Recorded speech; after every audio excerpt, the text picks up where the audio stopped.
na mahal ka ng Panginoon. Amen. So pagdating ng Panginoon, ikaw ba ay makakasama niya? Amen.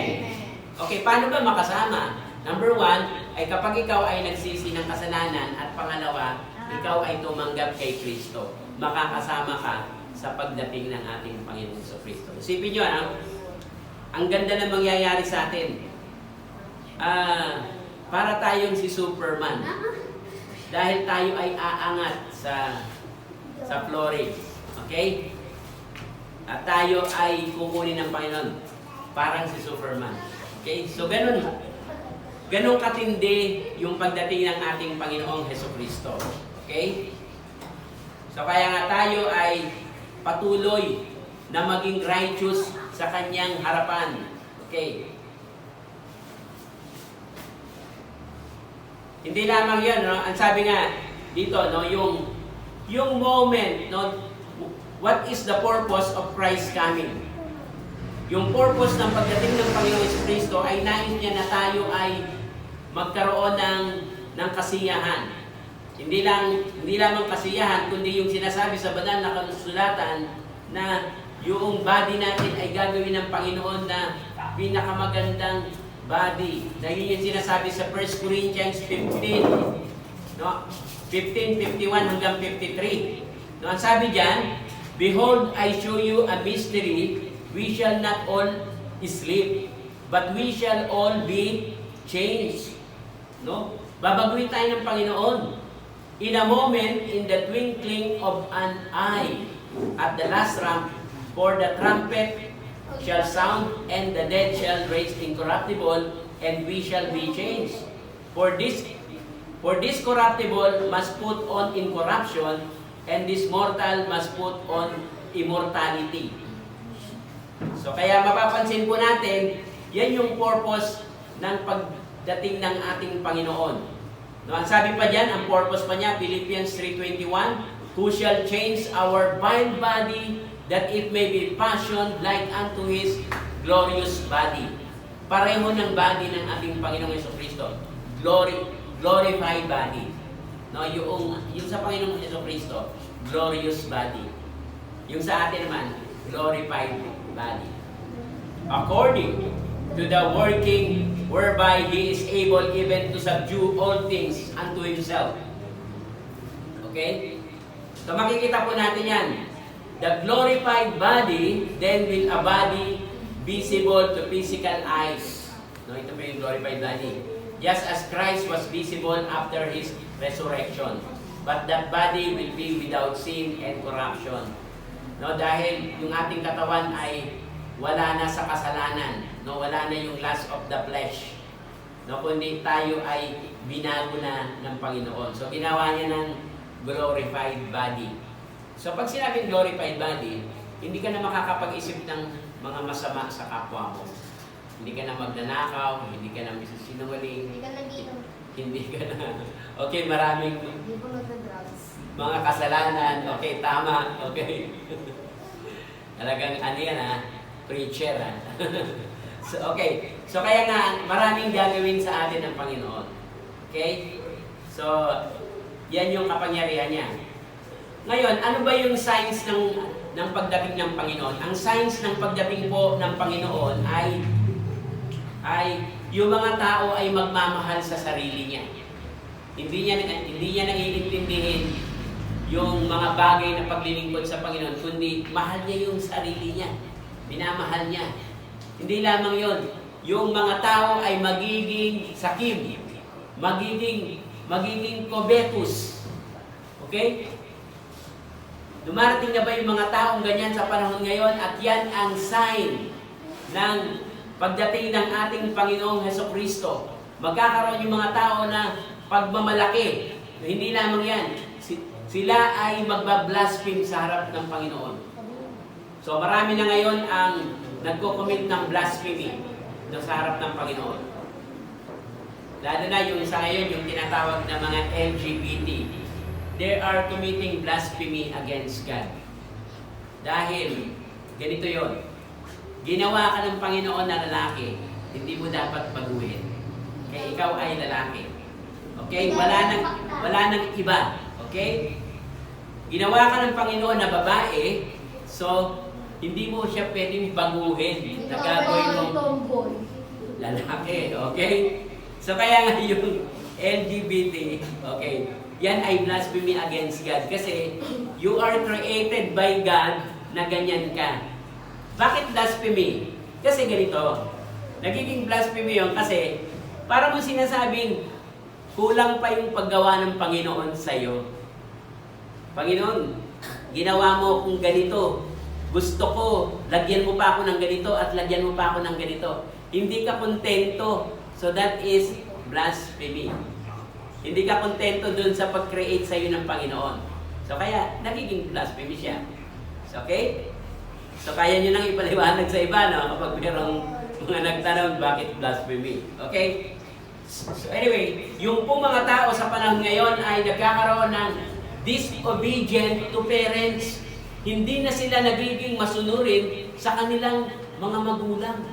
Hindi sila sumusunod, sumusuway na sila. No? Yan po yung aayaw ng Panginoon. Pero sabi nga, dumarating yan dahil yan na yung signs of Christ coming. At sila ay hindi mapagpasalamat, hindi sila nagiging banal, they are unthankful, they are unholy, no? At sila ay laging gumagawa ng mga kasalanan. So hindi lamang yan, meron tinatawag na truce breakers. Yung truce breaker, no, ang ibig sabihin niyan ay yung halimbawa, yung merong kinasal. At tapos gusto mo na mag-ano ka na, i-divorce mo na o mag-anal ka na, that is truce breaker. That is violator of the covenant. Violators of engagement na binigay. Ang sabi ng Panginoon, ang pinagsama ng Diyos ay huwag papaghiwalayin ng tao. Okay? So kaya, kapag tayo ay dumating yung panahon na tayo ay kinasal, ay dapat yan na. No? Dapat yan na. Hindi na pwede yung merong mga truce breakers. Pero yung panahon ngayon, sa USA at sa iba't ibang bansa, napakaraming violators ng kanilang mga covenant. Di ba nangako sila, ikaw ay aking sasamahan sa hirap at ginhawa. Tapos, till death do us part. O, pero ngayon, hindi na, nagkaroon lang ng problema sa pera, inihiwalayan agad. Hindi lang masarap ang luto, inihiwalayan na. Okay? So kaya, marami ngayon ang nagkakahiwalay. No? At sabi nga, doon nga sa Canada, ay laging merong weekly, merong isang pamilya na nasisira. Nagde-divorce or kasi hindi nila pinakinggan ang salita ng Panginoon. Dapat ay sila ay patuloy na makikinig ng salita ng Diyos.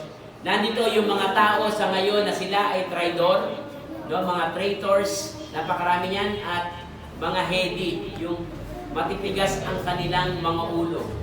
Okay? Having a form of godliness, lovers of pleasures more than lovers of God. No, at nandiyan yung mga tinatawag na diverse lust. Yung pong mga lust sa panahon ngayon, minsan, ang mga tao ay ayaw ng kasal. Okay? Subalit ang live-in ay ayaw ng Panginoon. Nasusuklam ang Panginoon dyan. Okay? Dapat ay magpakasal muna. Okay? Yun ang sinasabi sa banal na kasulatan. Okay? Hindi pwede yung mga tinatawag na extramarital relationship. So that is sin against God. No? Kaya nga, yan ay binanggit, no? Kung mapapansin natin sa 2 Timothy 3:1-7. Okay, buksan nyo sa 2 Timothy 3:1-7. 2 Timothy 3:1-7. Okay, ano po ang sabi yan? So, okay, babasahin natin ha. Ito yung panahon, the signs of Christ coming. Okay, verse 1 hanggang 7. This know also that in the last days, perilous times shall come. For then shall be lovers of their own selves, covetous, boasters, proud, blasphemers, disobedient to parents, unthankful, unholy, without natural affections, truce breakers, false accusers, incontinent, fierce, despisers of those that are good, traitors, heady, high-minded, lovers of pleasures more than lovers of God, having a form of godliness, but denying the power thereof. From such turn away. For of this sort are they which creep into the houses and lead captive silly women laden with sins, led away with divers lusts, ever learning and never able to come to the knowledge of the truth. Okay? So yan na yung signs na makikita natin. Sa ngayon, sila ay patuloy na nag-aaral, ever learning, pero hindi nakakarating sa katotohanan. Na mapapansin nyo, merong mga religion na laging yung gusto question and answer lang. Question and answer. Question, answer. Pero walang salvation. Delikado yun. Yung ganon. Yung mapuntahan nyo lagi yung question and answer, pero walang salvation. So hindi maganda yun. Yan yung sinasabi sa verse 7, ever learning and never able to come to the knowledge of the truth. Dapat mag-umpisa muna sa basic. They need to accept Christ as their Savior. Okay, tapos yung iba naman, so sabi rito ay having a form of godliness but denying the power thereof. From such turn away. Meron silang godliness, no? Meron mga tao, meron silang godliness, pero paglabas ng church, nandun na yung kanilang mga kasamaan. Nandun na yung kanilang mga bisyo. Kaya nga tayo ay dapat ay baguhin ng ating Panginoon. At tayo po ay magpabago sa Panginoon. Ano po yung mga dapat po natin gawin? No? Ang sabi diyan, ang dapat po natin gawin ay tayo ay patuloy na maglingkod sa Diyos. Yes, okay. Yung paglilingkod natin sa Panginoon ay mahalaga, no? At tayo ay hindi maging blameless do sa harapan ng Panginoon. So isa pa dyan, ano pa yung mga dapat po natin gawin ay kinakailangan tayo ay maging zealous for good deeds. Maging zealous tayo sa paggawa ng mabuti sa ating kapwa. Okay?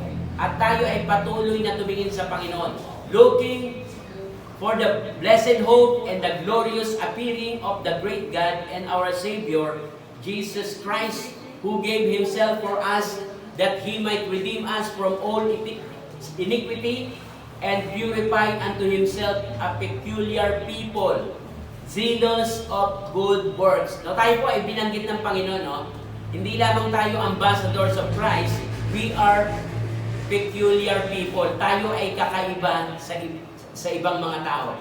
Bakit tayo kakaiba? Sapagkat tayo ay binigyan ng banal na Espiritu sa ating puso ng ating Panginoong Jesucristo. Kaya tayo naging kakaiba sa kanila. Meron tayong binagong buhay.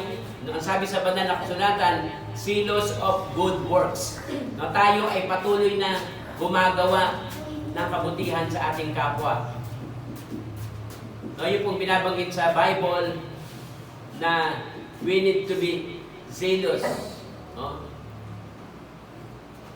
Sana buksan po natin sa 1 Corinthians 15:58. Therefore, my beloved brethren, be steadfast, unmovable, always abounding in the work of the Lord. For as much as you know that your labor is not in vain in the Lord. Yung pong ginawa nyo na pagpunta kanina sa church, hindi walang kabuluhan yan. Binibilang ng Panginoon yan sa atin na counted as na tayo ay may ginawa sa Panginoon. Yung bawat pagbigay natin ng tubig sa ating kapwa, yung paggawa natin ng kabutihan sa ating kapwa, binibilang ng Panginoon lahat yan. Yung iyong paglilingkod, nag-share ka ng salita ng Panginoon, ibinibilang sa'yo ng Panginoon. Hindi ko alam kung anong ballpen ang ginagamit ng Panginoon, pero sinusulat niya yan sa Book of Life. Alalahanin niyo, sa Book of Life ay nandun yung ating mga ginawa. And the book were opened, and another book was opened, di ba? Which is the Book of Life. And every man were judged in accordance to their work. So kaya nga, yung wag tayong mapagod sa paggawa ng kabutihan sa kapwa. Huwag tayong mapagod na sumunod sa ating magulang. Huwag tayong mapagod na sumunod sa ating mga teachers. Huwag tayong mapagod sa paggawa ng mga assignment, mga activities. Huwag tayong mapagod sa pag-review para sa ating mga quizzes and examination. Huwag tayong mapagod sa paglilingkod sa Panginoon sapagkat meron tayong pakinabang sa paglilingkod natin sa ating Diyos. Ngayon, sa pagdating ng Panginoon, habang ikaw ay naghihintay, ano po ang ating gagawin? Maglilingkod tayo sa Panginoon habang hinihintay natin yung pagdating ng Panginoon. Okay, isang paglilingkod ay huwag natin kalimutan ang pagpunta sa church. Okay, at kapag Saturday, meron tayong good news, huwag po natin kalimutan na dumalo. Sapagkat yan ay mga pointers, mga points, investment mo. Para kang nagulog sa bangko. At soon, withdrawin mo yung investment mo sa bangko. And that is not Euro currency, not USDT currency, but that is heaven's currency. Okay, yan yung nag-i-invest ka para sa Panginoon. Okay? So kaya nga, dapat tayo ay patuloy na maglingkod sa ating Panginoon. Okay? So tayo pong lahat ay tumayo at tayo po ay mag-pray. Okay? So let us close our eyes.